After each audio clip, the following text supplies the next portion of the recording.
तो दोस्तों, कैसे हैं आप सभी को उदय शरण प्रजापति डीआरजी अनूपपुर की ओर से हार्दिक शुभकामनाएं व वंदन। निष्ठा प्रशिक्षण की डायरी क्रमांक 10 पर हम चर्चा करने जा रहे हैं। चतुर्थ चरण की निष्ठा 10 पर बात करेंगे। इसी तरह आने वाले और समयों पर हम निष्ठा प्रशिक्षण के 10 और 12 मॉड्यूल पर भी चर्चा करेंगे। जैसा कि शासन द्वारा निर्धारित है कि एक निश्चित अवधि पर सभी शिक्षकों को निष्ठा का जो है कोर्स पूरा करना है और पूरे 3 महीने में हमें क्षैतिक 18 कोर्स कंप्लीट करने हैं। उसकी एक जो है डिजिटल प्रारूप मैंने इस पे दे के रखा है। अभी लिंक जारी हुए हैं निष्ठा प्रशिक्षण के मॉड्यूल क्रमांक 10, 11, 12 का, जिसका लिंक भी मैंने आपके इसमें जो है दे रखा है डिस्क्रिप्शन बॉक्स पर। इसमें जाकर के आप अपने निष्ठा प्रशिक्षण को समय सीमा में पूर्ण कर सकते हैं। निष्ठा प्रशिक्षण को पूरा करने के लिए जल्दीबाजी बिल्कुल ना करें, अपने गति के अनुसार पूरा करें। हम निष्ठा प्रशिक्षण 10 सामाजिक विज्ञान का शिक्षण शास्त्र के पूरे 12 अनुभाग पर चर्चा करेंगे। मॉड्यूल का अवलोकन, परिचय, सीखने के प्रतिफलों को प्राप्त करने हेतु सीखने सिखाने की वास्तविक प्रक्रियाएं, भूगोल, इतिहास, सामाजिक और राजनीतिक जीवन सारांश, भौगोलिक पोर्टफोलियो गतिविधि, अतिरिक्त संसाधन, प्रश्नोत्तरी, मॉड्यूल समापन।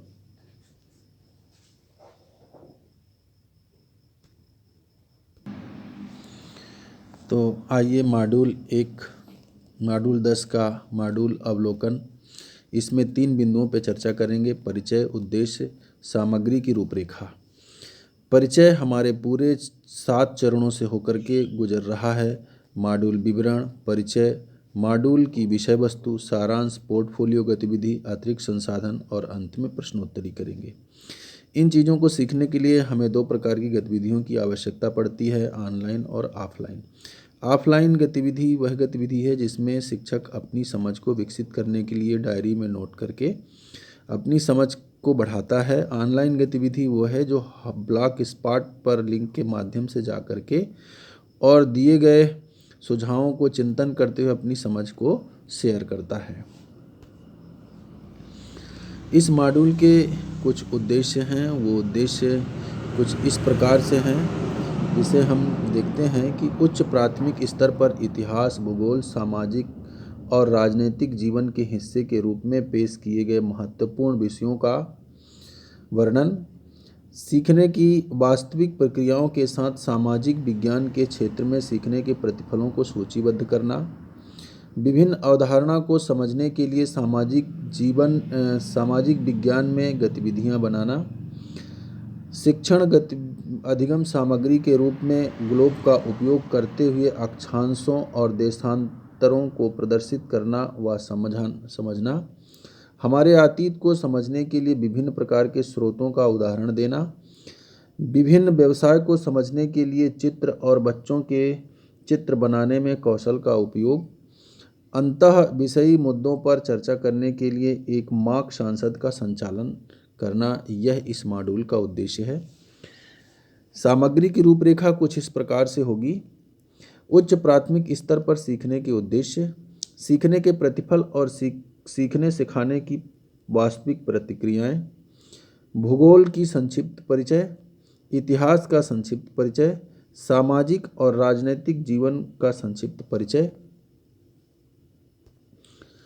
तो इस तरह से आइए हम पहला बिंदु जो है सीखने के प्रतिफलों को प्राप्त करने हेतु तो सीखने सिखाने की वास्तविक क्रियाएं पर बात करें।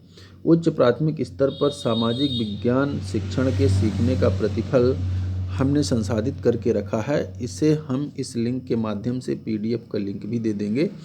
इसको आप डाउनलोड करके इसकी पूरी गतिविधि को नोट कर सकते हैं, लिख सकते हैं और अपनी समझ को विकसित कर सकते हैं। आगे चलते हैं। 6 से लेकर के कक्षा 8 तक के सीखने के प्रतिफल का सामाजिक विज्ञान में क्या क्या प्रतिफल प्राप्त होने चाहिए वो हमने संधारण करके रखा है। इसी तरह कक्षा 7 का सीखने के प्रतिफल और कक्षा 8 का सीखने का प्रतिफल। भूगोल से हम इस मॉड्यूल पे जो जानना चाहेंगे वो होगा अक्षांश, देशांतर और ग्लोब संबंधित गतिविधियाँ। गतिविधि 1 की योजना बनाना और गतिविधि 2 में अपनी समझ की जांच करना। तो भूगोल से संदर्भित बातें, भूगोल क्या है इसको जानें। भूगोल सामाजिक विज्ञान के ही विषय में शामिल है। भूगोल विषय प्रकृति व सामाजिक विज्ञान को जोड़ने का काम करता है।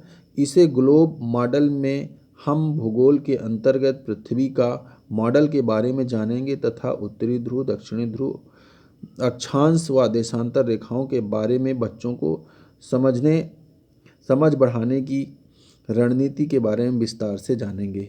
इस मॉड्यूल में हम भूगोल की भी अध्ययन करेंगे और अक्षांश, देशांतर और ग्लोब से संबंधित गतिविधियां हमने इसमें सुझावात्मक रूप से दे करके रखी है।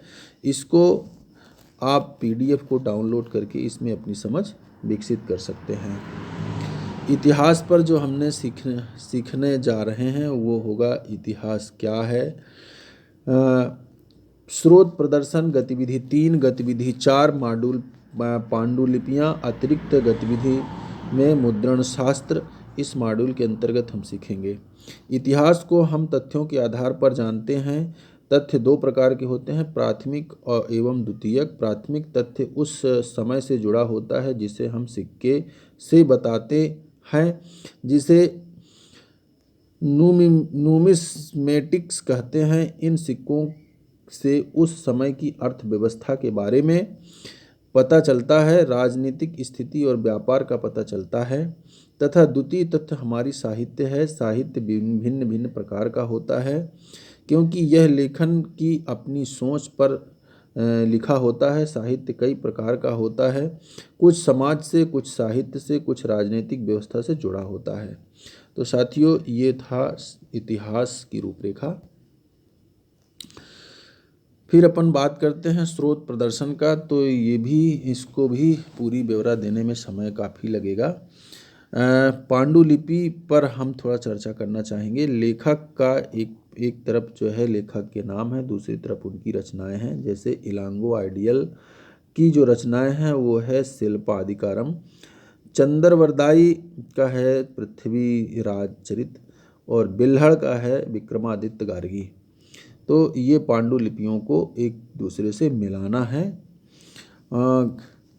गतिविधि मुद्रण शास्त्र के संदर्भ में हो सके तो बच्चों को पुराने सिक्के व वर्तमान सिक्के दिखाएं तथा चर्चा करें सिक्के में क्या लिखा है, प्रतीक क्या है, कि इन दृश्यों को दिखाया गया है, कौन धातु कौन सी है, स्मारक सिक्के क्या हैं, किन किन लोगों पर स्मारक सिक्के जारी किए गए हैं।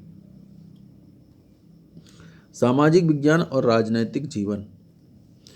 साथियों, सामाजिक और राजनैतिक विज्ञान सामाजिक विज्ञान का एक महत्वपूर्ण विषय है। NCF 2005 के अनुसार नागरिक शास्त्र एक खास औपनिवेशिक अतीत से जन्मा एक विषय है और इसलिए इसे बदलना जरूरी था। नागरिक शास्त्र केवल सरकारी संस्थाओं व कार्यक्रमों के विवरण देने पर ही केंद्रित था। इस विषय में आलोचनात्मक दृष्टिकोण समाहित करके लिखा जाना था, मगर फिर सामाजिक और राजनैतिक जीवन उभर कर आया। इस विषय में सामाजिक, राजनैतिक व आर्थिक जीवन के कई पहलुओं को शामिल किया गया है। आइए अब हम आजीविका को जानते हैं। बच्चे जैसे जैसे बड़े होते जाते हैं वे अपने घर परिवार के लोगों तथा पड़ोसियों के कार्य व्यवसाय को जानने समझने लगते हैं। आजीविका को अध्याय में पढ़ते हैं। ग्रामीण शहरी इन अध्ययनों से मजदूर क्या है, उपयोग क्या है, कृषि सेवा क्या है कि समझ बढ़ेगी। साथ ही इन सेवाओं की प्रकृति व चुनौतियों का विरोध होगा। यह इकाई अर्थशास्त्र इकाई की एक अनिवार्य भूमिका भी है। इस प्रकार हम इस मॉड्यूल में भूगोल, इतिहास आदि पर हम विस्तार से चर्चा कर चुके हैं। इसकी पोर्टफोलियो गतिविधि भी की जा सकती है। इसके अतिरिक्त और बहुत संसाधन हैं जिसको लिंक के माध्यम से जा कर के अपने मोबाइल में और अपनी समझ विकसित कर सकते हैं।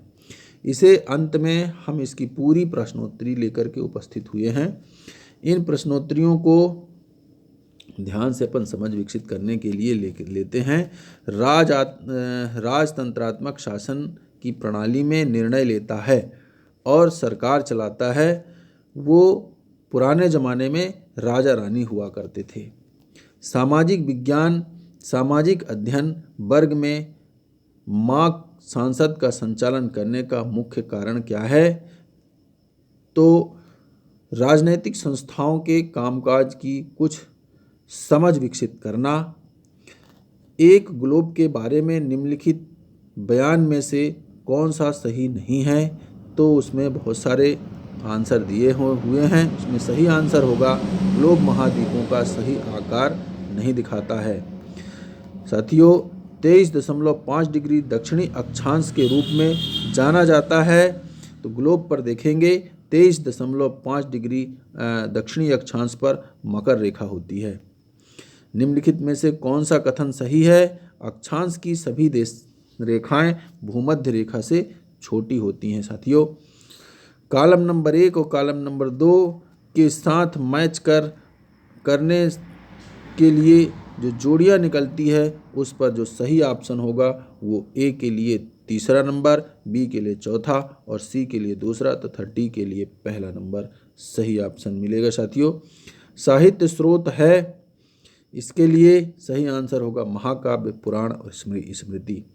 विभिन्न अधिकारियों के बारे में पढ़ते समय निम्नलिखित में से कौन सी विधि सबसे उपयुक्त होगी?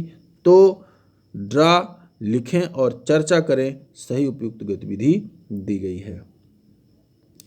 कौन सी विधि शिक्षार्थी द्वारा इस सीखने के प्रतिफल की योग्यता को प्राप्त करने के लिए सबसे सटीक होगी? जांच करना कि क्या लोगों के पास जीविका कमाने के समान अवसर हैं? तो हाँ, परियोजना आधारित प्रश्न इसका सही उत्तर होगा। सामाजिक विज्ञान का पठन पाठन बढ़ावा देता है। अंतिम 10वां उत्तर राइट आंसर होगा स्वतंत्रता, विश्वास और विविधता के लिए सम्मान जैसे मानवीय मूल्यों का विकास। धन्यवाद साथियों। यहाँ पर हम इस मॉड्यूल के अंतिम समापन पड़ाव पर हैं। जब आपका मॉड्यूल कंप्लीट होगा तो इस प्रकार से 7 से 10 दिन के बीच में आपको एक सर्टिफिकेट उपलब्ध होगा। मॉड्यूल सर्टिफिकेट जैसे मुझे प्राप्त हुए हैं आपको भी प्राप्त होंगे। धन्यवाद साथियों। आप इस कार्य के लिए आपको हृदय से पुनः मैं धन्यवाद देता हूँ। ये सारे कार्य निष्ठापूर्ण तरीके से कंप्लीट करें। इन्हीं आशाओं और अपेक्षाओं के साथ आप सभी को सादर नमन व वंदन। थैंक्स।